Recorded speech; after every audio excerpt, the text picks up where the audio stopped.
Menteri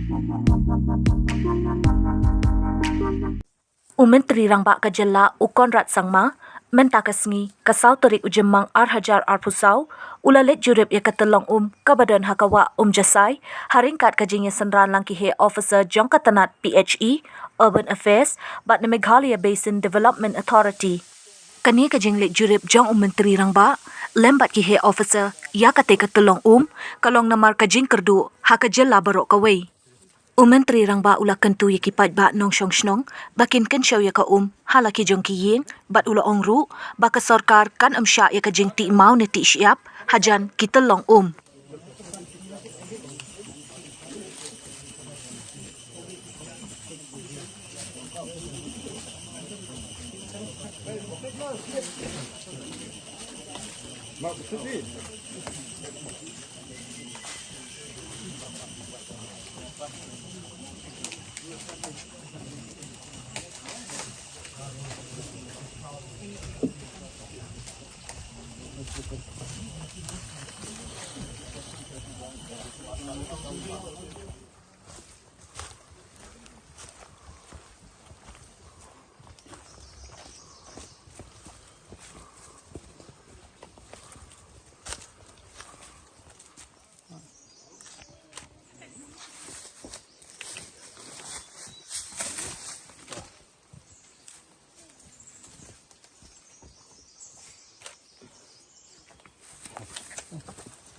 Would it be difficult to work after monsoon?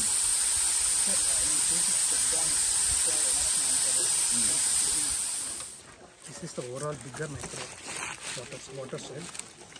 Oh, this was the whole of... Umiam River, Umiam River, sir.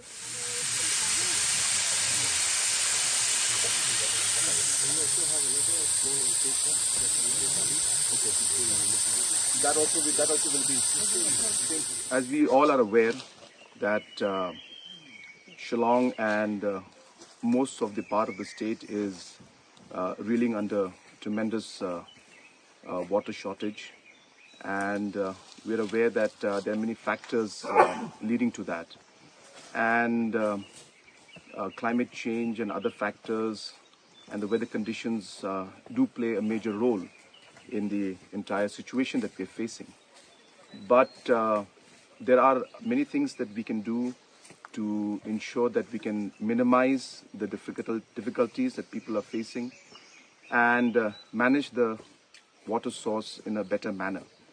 And hence it is with that particular objective that one of the steps that we have decided to take is to ensure that the different springs, the different streams that are in the different cities and towns of our state should be tapped, and we should try to rejuvenate them and try to store the water as far as possible by using different kind of technologies that are available. And today is an example of that. We are here in the Umjashai stream that is out here in the forest area in Shillong, and we have just seen the water intake, which is very low because of the weather conditions that we are facing.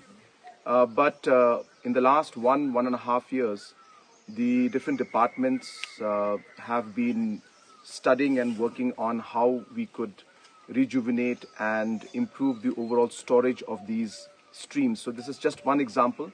There are 7 such streams which are under the Shillong Municipal Board, and many more which are there under the different departments. And hence we can tap the water and ensure that we store them by simply creating a number of check dams in strategic locations, which would not only help us store the water, but will also help us to rejuvenate and improve the water retention in different springs and throughout this entire platform out here.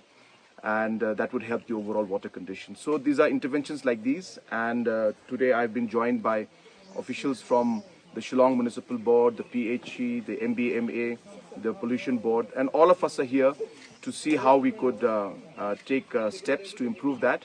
And I'm sure that with these different steps, we would be able to overall improve the situation and improve the overall water situation in the coming years. Of course, this is a challenging time for us, but I do hope that once these interventions are in place, that we will be able to see a large improvement in the overall supply of the water. At the same time, I would like to take this opportunity to also request and urge the citizens of our cities, towns, and the state as a whole that apart from government responsibility, it is our responsibility also as a society to make interventions. So everything from ensuring that the areas around the catchment areas, around the springs, are not disturbed by different economic or mining activities is very crucial for us. We should also try to ensure that we don't waste water at our own household level. We should also try and do rainwater harvesting at our own household level also. And overall, have a better awareness that water is precious. We may be receiving large rainfall, but does not mean that we can just waste the water that we get. And hence, it is a community as a whole and society as a whole that has to take step. And I would urge through the media today to our citizens also to participate and to work together in these situations so that we can improve the overall water condition and situation in the days and the years to come.